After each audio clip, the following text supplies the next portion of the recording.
മനസ്സിൽ തോന്നുന്നത് അതേപടി പറയാനും ആരെയും മുഖത്ത് നോക്കി വിമർശിക്കാനും പേടിയില്ലാത്ത ഒരു നേതാവാണ് ജി സുധാകരൻ. അദ്ദേഹം മന്ത്രിയായിരുന്നപ്പോഴും MLA ആയിരുന്നപ്പോഴും അല്ലാത്തപ്പോഴും വിമർശിക്കാനും തെറ്റുകൾ ചൂണ്ടിക്കാട്ടാനും അദ്ദേഹത്തിന് ഒരു മടിയും ഉണ്ടായിട്ടില്ല.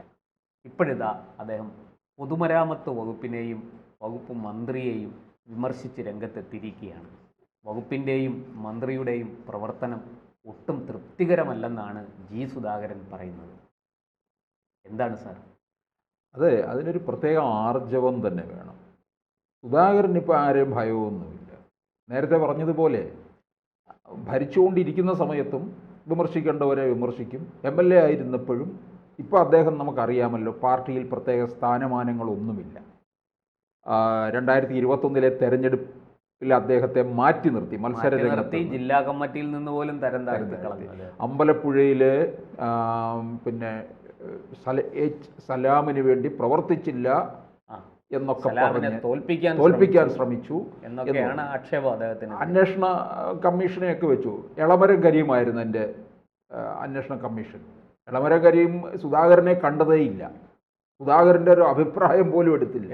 എന്നിട്ട് റിപ്പോർട്ട് എഴുതി വെച്ചു, എന്നിട്ട് അദ്ദേഹത്തെ ശിക്ഷിച്ചു.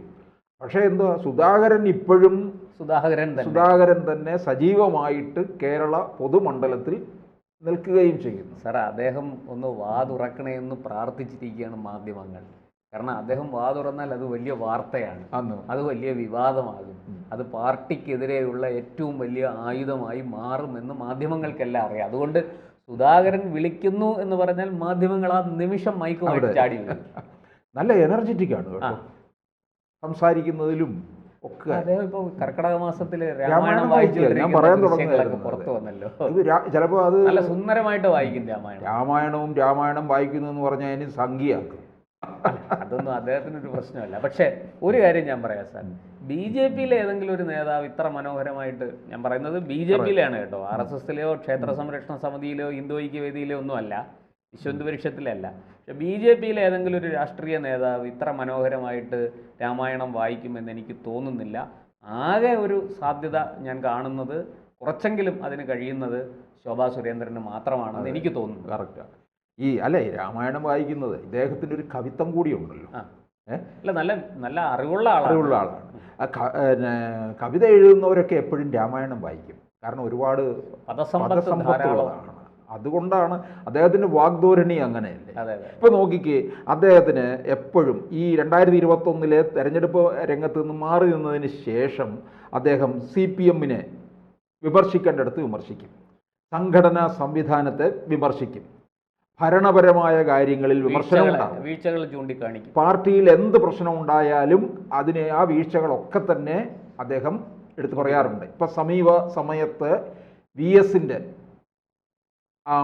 ക്യാപിറ്റൽ പണിഷ്മെൻറ്റിനെ കുറിച്ചുമൊക്കെ അദ്ദേഹം സൂചിപ്പിക്കുകയുണ്ടായി. ഇനിയിപ്പോൾ നോക്കിക്കേ, ഇപ്പം ഇദ്ദേഹം പറയുന്നത് ഈ പൊതുമരാമത്ത് അദ്ദേഹം കൈകാര്യം ചെയ്തിരുന്ന വകുപ്പാണ്.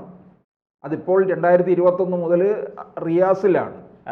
അപ്പോൾ റിയാസിൽ വന്നിരിക്കുമ്പോൾ അദ്ദേഹം പറയുന്നത്, പുതിയ നിരയാണല്ലോ വന്നത് 2021, അതിനകത്ത് വേറെ മുതിർന്നവരാരും തന്നെ ഇല്ല, പുതുതായിട്ടുള്ളവരാണ് എല്ലാം വന്നത്.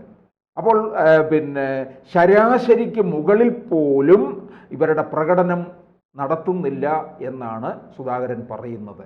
ഇത് തൻ്റേത് മാത്രമല്ല, ഇത് പൊതുജന വികാരം കൂടിയാണ്. പിന്നെ താനിത് കൈകാര്യം ചെയ്യാൻ തുടങ്ങുന്ന സമയത്ത് അഴിമതിയിൽ മുങ്ങിക്കുളിച്ചിരുന്ന ഒരു വകുപ്പായിരുന്നു, അഴിമതിയുടെ ചെളിക്കുണ്ടിലായിരുന്നു. കാരണം പൊതുമരാമത്താണ്. ആ അഴിമതിയിൽ നിന്ന് ഞാൻ അതിനെ മോചിതനാക്കി എന്നാണ് അദ്ദേഹം പറയുന്നുണ്ട്. വെറും പറച്ചിലല്ല, അത് ശരിയാണെന്ന് നമുക്കും അറിയാവുന്നതാണ്. അദ്ദേഹം 5 പൈസ വാങ്ങത്തില്ല ആരുടെയും, മറ്റുള്ളവരെ കൊണ്ട് വാങ്ങിപ്പിക്കുകയുമില്ല, അതിൻ്റെ ആവശ്യമില്ല. കാരണം ജോലി ചെയ്യുന്നതിന് ശമ്പളം കൊടുക്കുന്നുണ്ടല്ലോ. സുധാകരൻ അതല്ലേ ചോദിക്കുന്നത്. ഈ നമ്മുടെ KV തോമസിനെതിരെ പറഞ്ഞില്ലേ, ഈ എല്ലായിടത്തുനിന്നും അയാൾ ലക്ഷങ്ങൾ ഇങ്ങനെ ഉണ്ടായിക്കൊണ്ട് ഈളെന്താ എല്ലാം കൂടെ കൊണ്ടുപോയി പുഴുങ്ങി തിന്നുന്നോ എന്നാണ്. ഈ സുധാകരന് ആവശ്യത്തിന് പണം മതി, അനാവശ്യം. അതാണ് അദ്ദേഹത്തിന് ആർഭാടമില്ല, ധൂർത്തില്ല. ഇവിടെ മന്ത്രിമന്ദിരത്തിൽ താമസിക്കുമ്പോഴും അദ്ദേഹം എല്ലാ ആഴ്ചയിലും നാട്ടിൽ പോവുകയാണ്. അദ്ദേഹം കുടുംബസമേതമൊന്നും ഇവിടെ വന്ന് താമസിച്ചില്ല. അങ്ങനെയൊക്കെയുള്ള ഒരാളായിരുന്നു. ലാളിത്യമൊക്കെ ഉള്ളതാണ്, ശരിയായ ഒരു കമ്മ്യൂണിസ്റ്റുകാരനാണ്. അപ്പോൾ അദ്ദേഹം ഈ വിമർശനം ഉന്നയിച്ചിരിക്കുന്നത് റിയാസിന് നേരെ തന്നെയാണ്. എന്ന് പറഞ്ഞാൽ ഇപ്പോഴത്തെ പ്രവർത്തനങ്ങളെല്ലാം തന്നെ പൊതുമരാമത്ത് വകുപ്പിൽ നിന്നുണ്ടാകുന്നത് വളരെ മോശപ്പെട്ട തരത്തിലുള്ള പ്രകടനമാണ്. പൊതുമരാമത്ത് വകുപ്പെന്ന് പറഞ്ഞു കഴിഞ്ഞാൽ ജനങ്ങൾക്ക് ഭരണത്തോടുള്ള തൃപ്തി അതൃപ്തി ഉണ്ടാക്കുന്നത് പൊതുമരാമത്ത് വകുപ്പാണ്. റോഡൊക്കെ നന്നായി കിടന്നു കഴിഞ്ഞാലേ ജനം പെട്ടെന്ന് അതങ്ങ് സന്തോഷിക്കും.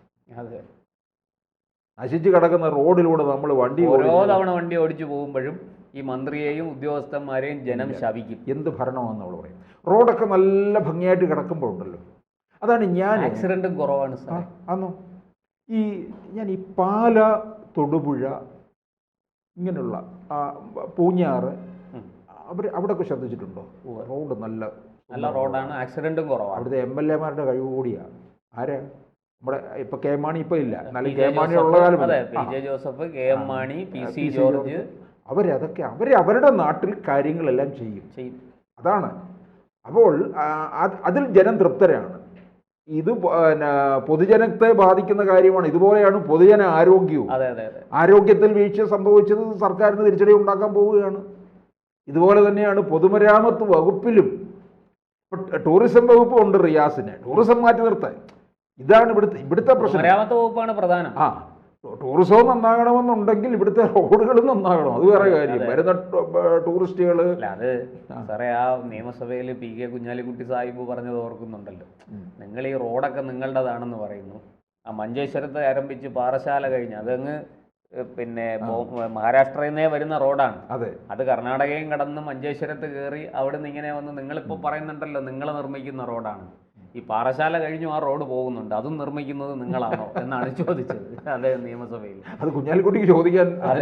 ഈ റിയാസിന്റെ അവകാശവാദം കേട്ട് കഴിഞ്ഞാൽ ഇന്ത്യയിലെ മുഴുവൻ റോഡുകളും നിർമ്മിക്കുന്നതും പരിപാലിക്കുന്നതും ദേശീയവാദം ഉൾപ്പെടെ എല്ലാം അവരുടെ ചുമതലയിലാണ്.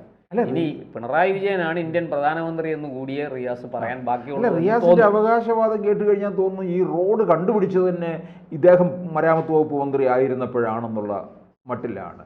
എന്നിട്ട് സുധാകരൻ പറയുന്നുണ്ട് അഴിമതിയിൽ കുളിച്ചു കിടന്ന വകുപ്പാണ്. ഞാൻ മന്ത്രിയായിരുന്ന സമയത്താണല്ലോ മുൻപ് ഒരു പൊതുമരാമത്ത് വകുപ്പ് മന്ത്രിയെ ജയിലിൽ വരെ അടച്ചിട്ടില്ലേ? അതൊക്കെ സുധാകരൻ ഇപ്പോൾ എടുത്ത് പറയുകയുണ്ടായി. റിയാസിനെ എടുത്തിട്ട് പാലാരിവട്ടം ഒക്കെ വലിയ വിഷയമായി മാറി. മാത്രമല്ല സുധാകരൻ സത്യം പറയാൻ ധൈര്യം കാണിച്ച ഒരാളാണ്. അദ്ദേഹം മറ്റ് പൊതുമരാമത്ത് മന്ത്രിമാരെ പോലെയല്ല. അദ്ദേഹം കേന്ദ്രത്തിൽ നിന്ന് കൃത്യമായിട്ട് ഫണ്ട് കിട്ടുന്നുണ്ട് എന്ന് ഉറക്കെ വിളിച്ചു പറഞ്ഞ ആളാണ്. അപ്പം മുൻപെങ്ങുമില്ലാത്ത വിധം കേന്ദ്ര സർക്കാർ കേരളത്തെ പരിഗണിക്കുന്നു. തരേണ്ട ഫണ്ട് കൃത്യമായിട്ട് തരുന്നു. കണക്ക് മാത്രം കൊടുത്താൽ മതി. കണക്ക് കൃത്യമായിട്ട് കൊടുത്താൽ വരാനുള്ള പണം തുക നയാ പൈസ അടക്കം ഇങ്ങോട്ട് വരും. അതിൽ ഒരു കുറവും വരുന്നില്ല, സമയം വൈകുന്നുമില്ല എന്ന് അദ്ദേഹം പറയാൻ ധൈര്യം കാണിച്ചൊരു മന്ത്രി കൂടിയാണ്. സാധാരണ അങ്ങനെ കേന്ദ്ര സർക്കാരിനെ പുകഴ്ത്താൻ സംസ്ഥാനത്ത് മുമ്പ് ഭരിച്ചിരുന്ന മന്ത്രിമാരൊന്നും, മുമ്പും അതെ ഇപ്പോഴും അതെ, അതിന് തയ്യാറാകുന്നില്ല. കേന്ദ്രം ആര് ഭരിച്ചാലും, BJP ഭരിച്ചാലും കോൺഗ്രസ് ഭരിച്ചാലും കേന്ദ്രത്തിൽ നിന്ന് എന്തെങ്കിലുമൊക്കെ കിട്ടിയാൽ അത് കിട്ടി എന്ന് പറയാനുള്ള ഒരു എന്താ പറയുക, ഹൃദയ വിശാലത നമ്മുടെ സംസ്ഥാനത്ത് ഭരണകൂടങ്ങൾ മാറി മാറി വന്ന ഭരണകൂടങ്ങൾ കാണിച്ചിരുന്നില്ല. അവിടെ സുധാകരൻ വ്യത്യസ്തനാണ്. അദ്ദേഹം വളരെ ധൈര്യസമേതം അത് പറഞ്ഞിരുന്നു. മാത്രമല്ല ഈ പറഞ്ഞതുപോലെ അഴിമതിയില്ല, വളരെ വെടിപ്പായിട്ട് കാര്യങ്ങൾ ചെയ്തു, സത്യസന്ധവും സുതാര്യവുമായിട്ട് പ്രവർത്തിച്ചു. ഇതൊക്കെ അദ്ദേഹത്തിൻ്റെ മിടുക്ക് തന്നെയാണ്. പക്ഷെ അദ്ദേഹത്തെ പാർട്ടി പെടുത്തി കളഞ്ഞ ഒരു വല്ലാത്ത ഒരു എന്താ പറയുക, ഒരു ചക്രവ്യൂഹത്തിനകത്ത്. എന്നിട്ട് മത്സരിക്കാൻ സീറ്റും കൊടുത്തു. ഈ ഇപ്പം ഇദ്ദേഹം വിമർശിച്ചു കഴിഞ്ഞപ്പോൾ പാർട്ടിയോ മന്ത്രിമാരോ ഒന്നും ഈ പ്രതികരണത്തിനൊന്നും തിരിച്ച് പ്രതികരിച്ചിട്ടില്ല. അത് നിൽക്കില്ല. പ്രതികരിച്ചാൽ സുധാകരന്റെ നാവിന്റെ മൂർച്ച എന്താണെന്ന് പ്രതികരിച്ച ഒരാളുണ്ട്, റഹീം മാത്രം. അദ്ദേഹം പറഞ്ഞിരിക്കുന്നത് സുധാകരൻ എപ്പോഴും പ്രതികരിച്ചുകൊണ്ടിരിക്കുന്ന ആളല്ലേ എന്ന് പറഞ്ഞങ്ങ് അവസാനിപ്പിച്ചിരിക്കുകയാണ്. റഹീം കൂട്ടുപോയിരിക്കുകയാണ് റിയാസിന് രക്ഷപ്പെടുത്താനായിട്ട്. ആ കൂട്ടറിയാവല്ലോ എന്തുകൊണ്ടുണ്ടാകുന്നു എന്നുള്ളത്. അതെ.